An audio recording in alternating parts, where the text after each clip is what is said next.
మీ అందరికీ కూడా తెలుగు దినోత్సవ శుభాకాంక్షలు.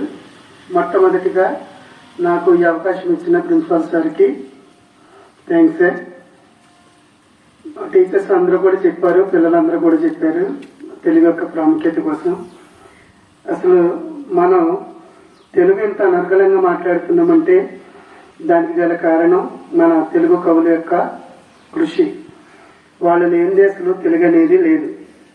ఇదివరకు మనకి తెలుగు అనేది ఎలా ఉండేదో చాలా మంది టీచర్స్ పిల్లలు కూడా వర్ణించారు. నేను రెండు మాటలు చెప్తాను. మనకి గిడుగు వెంకటరామమూర్తి గారు 1863 ఆగస్టు 29న శ్రీకాకుళం జిల్లా 20 మైళ్ళ దూరంలో ఉన్న పర్వతాలపేటలో వీర్రాజు వెంకమ్మలకు జన్మించారు. వాళ్ళ పిల్లల పేర్లు ఏంటంటే గిడుగు, సీతాపతి గారు.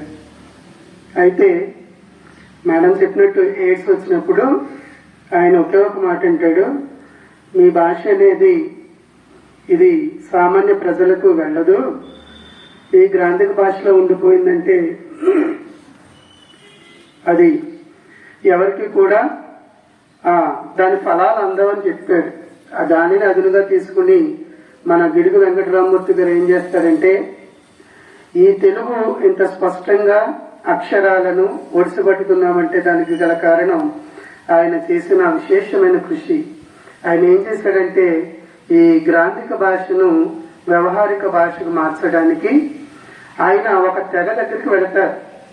ఆ తెగ ఎవరంటే సవరులు అంటారు వారిని. అది ఒక తెగ. వాళ్ళకి తెలుగు అనేది రాదు, అంటే ఈ వ్యవహారిక తెలుగు అనేది రాదు. అప్పటికి మనకి ఏది ప్రాచుర్యంలో ఉందంటే గ్రాంధికం ప్రాచుర్యంలో ఉంది. మరి గ్రాంధిక భాషను ఎవరు చదువుతారంటే ఓన్లీ పండితులు మాత్రమే చదవగలరు. పండితులు అంటే ఎవరు? దాని మీద అవగాహన ఉన్నవాళ్ళు.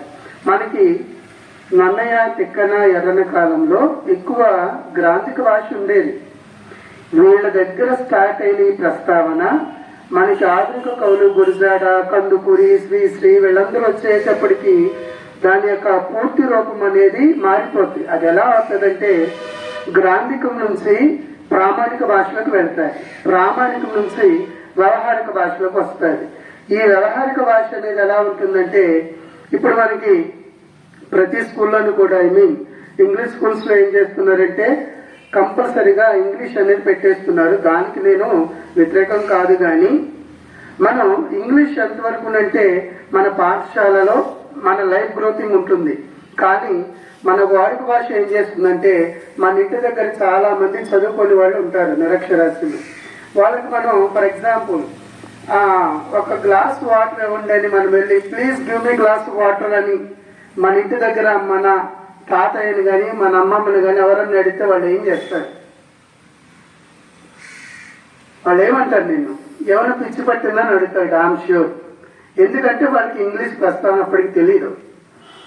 అదే మీరు తెలుగులో ఒక గ్లాసు మంచినీళ్ళు అంటే దాన్ని చక్కగా ఇస్తారన్నమాట. సో ఇలాగ ప్రజలందరికీ కూడా ఈ భాషను వ్యాప్తి చేయడంలో కృషి చేసిన వాడు మన గిడుగు వెంకటరామమూర్తి గారు. అయితే రెండు విషయాలు. అసలు భాష అంటే ఏంటి? కొన్ని భాషలు, ప్రపంచంలో చాలా భాషలు ఉన్నాయంటాడు. ఈ ప్రపంచ భాషలన్నిటికీ కూడా మరి లిపి లేదు. మరి భాష అంటే ఏంటి, లిపి అంటే ఏంటి తెలుసా ఎవరికైనా? భాష అంటే ఏంటి, లిపి అంటే ఏంటి? మన తెలుగును చదివేస్తున్నాం, అంతవరకునే తెలుసు. ఇది వరకు మనకి పూర్వకాలంలో ఎలా ఉండేదంటే ఆసు కవితలనే ఉండేవి. ఆసు రూపం అంటే ఏంటి? అది ఎత్తు ఆకారం అంటారు. అది ఆసు రూపం అంటే ఎలా ఉంటుందంటే పాడుకోవడానికి మాత్రమే అనువుగా ఉండేది తెలుగు అప్పటికి. సరే రాను ఏమైందంటే ఇది భాష యొక్క ప్రాముఖ్యాన్ని ప్రజానికంలోకి తీసుకువెళ్లాలంటే దీనికి ఒక లిపి కావాలి. అసలు లిపి అంటే ఏంటి, భాష అంటే ఏంటి? భాష అంటే ఏంటి? మనం మాట్లాడేయచ్చు కానీ దానిని రాయడానికి ఒక లిపి అనేది లేదు. మరి లిపి అంటే ఏంటి? రాయగలిగేదాన్ని, పదాలను అర్థాల కింద రాయగలిగేది మాత్రమే లిపి అన్నమాట. సో ఈయన ఏం చేశారంటే గిడుగువారు ఈ సవరుల దగ్గరికి వెళ్ళిపోయి వాళ్ళ వ్యాకరణాన్ని చదివాడు. అందులో మనకి ఏ అనేది ఈ యాంగిల్లో ఉంటుంది. సౌర భాషలో ఏ అనేది ఎలా ఉంటుందంటే ఇలా తిరుగుకొచ్చి ఇలా వెళ్ళి ఇక్కడ క్రాస్ వస్తుంది అనమాట. చాలా కష్టం ఆ భాష. సో అది నేర్చుకోవడానికి ఏం చేశాడంటే వినుకుడు కూడా పోయినప్పటికీ చెవుడు వచ్చేస్తుంది. చెవుడు వచ్చిన మరి అలాగా గ్రంథస్థం చేయాలి భాషను.